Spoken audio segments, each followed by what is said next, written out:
Have you ever watched a film that makes you feel like you've traveled to a parallel universe and you're in some kind of up Mad Hatted tea party? Actually, you know what it's like? Charlie and the Chocolate Factory, the remake, where Deep Roy played every single Oompa Loompa. It was strange, surreal, unnerving, and most of all, awkward. No? Can't relate? Well, I guess you haven't seen Fred Durst's horror directing debut, The Fanatic. Yes, you heard me, Limp Bizkit frontman Fred Durst directed a horror film starring John Travolta and Devon Sawa, and the whole thing is a bizarre take on a fan in Hollywood. Before we get this started, I am a Bizkit fan.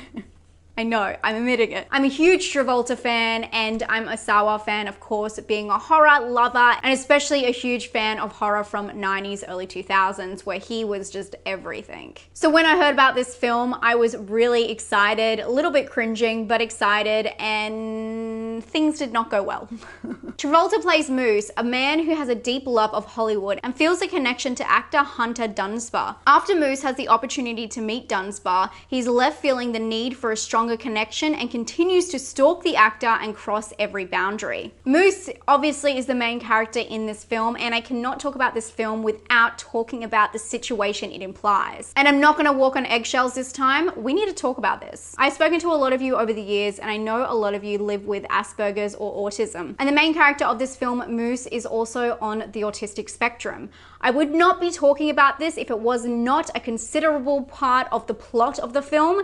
It has a lot to do with what happens, and the way that they have portrayed Moose in this story, I feel like is a bit problematic. When I go and watch any film, the one thing that I look out for is what the director's intent was and if they achieve this. With this film, I am so confused. You see, Moose crosses lots of lines in this film, but as Travolta says in an interview with Build, and I quote, "The irrational aspects of his character are justified because of that." He's talking about being on the spectrum. So when Moose is violent and angry in this film, they have built his character around being on the spectrum to justify this. I see this as a strange move in many ways. Number one, it is very harmful to link someone who is on the autistic spectrum to being violent. And even stranger, the film is pardoning his behavior because he is on the spectrum, as Travolta has just stated. To me, Moose understands that he has crossed the line, but still has no guilt or even lack of danger with the things he does. It goes from him respecting Dunspa waiting in line to completely crossing the line and violating his privacy. He knows the difference. In the same interview with Build, John Travolta said that he connected deeply with the character. He said that he related to the character of Moose more than any other character he's played in a film, including himself. The thing is, Moose is relatable. He's relatable to you and I because we're film fans. We understand what it's like to be a fanatic. Not cross all those lines, hopefully, but we understand that. But where I feel like they go wrong with Moose's character completely is that he relies on being on the spectrum and having spectrum disorder, which I don't think it's a disorder, it's just textbook. But if you strip everything away from Moose, they have only given him that. They haven't really explained his backstory into his fascination. They've relied solely on him being on the spectrum to explain his whole character. And if you know anyone, I'm sure you do in your real life, who does have any kind of spectrum disorder, Asperger's or autism, they're not that. That's not the only thing about them. I feel like Moose's character was just given 2 words, spectrum and fanatic. And that's it. And because this is such an important topic, I've asked Dan from the Aspie world to weigh in with his opinion. He has Asperger's syndrome and makes videos on Asperger's and autism, so I thought it was important to talk to someone from the community about what they thought of Moose. Hey, thank you so much for having me on the show. My name is Daniel Jones and I run the Aspie World, a YouTube channel dedicated to autism and Asperger's syndrome. In terms of how John Travolta plays this role, he's very good at identifying the specific traits and the common characteristics between people on the autism spectrum from varying degrees. Somebody with a mid to low support needs. He has a very interesting way to do that. He incorporates things like stimming into the movie, which I find really, really interesting. This is where you have irrelevant movements where he's rocking backwards and forwards, especially on his moped, and sometimes when he's stood still talking to certain characters. Now, one of the things that I quite admired is that obviously John Travolta had taken the time out to actually learn about autistic people and autistic characteristics and really gone to town to say, okay, this is me, I'm going to actually do it well. And I like that. The only thing that I would say is a negative is that, you know, autism in the press has a bad rep for being something where these people could be, you know, psychotic or like sociopathic. And in this movie, John Travolta does just that. He becomes a sociopath, and it's kind of almost like they're trying to say sometimes in the media that all people with autism spectrum conditions have the possibility to be sociopaths, which I don't think is the, you know, truth at all. That being said, I think the movie portrays autism quite fairly in the fact that the traits and the mannerisms they're very much there, but the idea of somebody going that far to do those things I don't think is very truthworthy, and we just have to be careful how we portray that. But on the contrary to this, we have neurotypical people playing psychotic psychopaths all the time, and nobody thinks that everybody who's neurotypical is going to have the ability to become psychotic or sociopathic.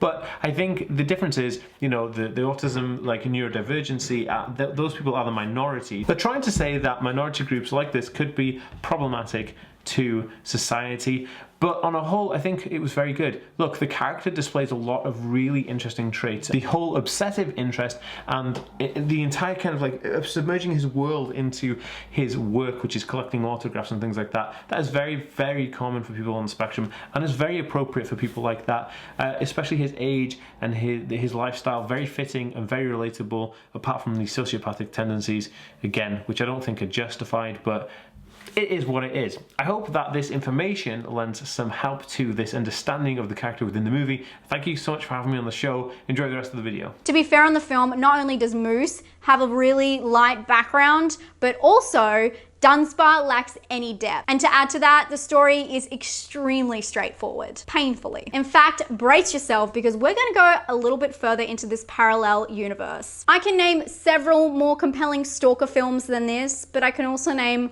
one music video, Stan. Yes, mind blown, I was watching this film and it hit me that this reminded me of Stan, which is so funny because the Stalker in this famous film clip of Eminem was played by none other than Devon Sawa. Like I know you slim, no one does. They don't know what it was like for people like us growing up. You gotta call me, man. I'll be the biggest fan you'll ever lose. Sincerely yours, Stan. Uncanny, right? But the thing with Stan is it ends in such a tragic and horrific way. With this movie, you don't really care about each character because they're not really given much depth. In fact, the story is also completely shallow and there's nothing new in it. But I will say that Travolta did give his all to this character, and you can really tell. He comes through as almost unrecognizable, and you can tell he had a lot of passion for the project. But somewhere in translation, unfortunately, the film went from being a dark Hollywood story to a Lifetime Stalker film. And in the end, no one wins, especially the audience. And as crazy as it is that this film even exists, I'm happy in my reality. I'm gonna give this one a personal score of 3 out of 10. I don't know what the hell was going on. Scare score 1 and originality 2. Thank you so much to Dan from the world of Aspie for contributing to this conversation. I thought it was really important that I heard from someone who was part of this community to talk about the character of Moose. And I'm so grateful that you took the time, Dan, to watch this film, number 1, and to be in my video. So thank you. I will leave his link down below. Please go check out his channel. He has lots of unique content and lots of conversational pieces that I think are so interesting. If you guys did like this video, make sure to give it a thumbs up. And if you like my channel, subscribe and hit the bell so you get notified when new videos come up. I love you guys so much. Let me know if you've seen The Fanatic and what your thoughts are. I'm dying to hear. I'm a little bit scared, but I'm dying to hear. Let me know down below, and I'll talk to you guys very soon. Stay spooky. Bye.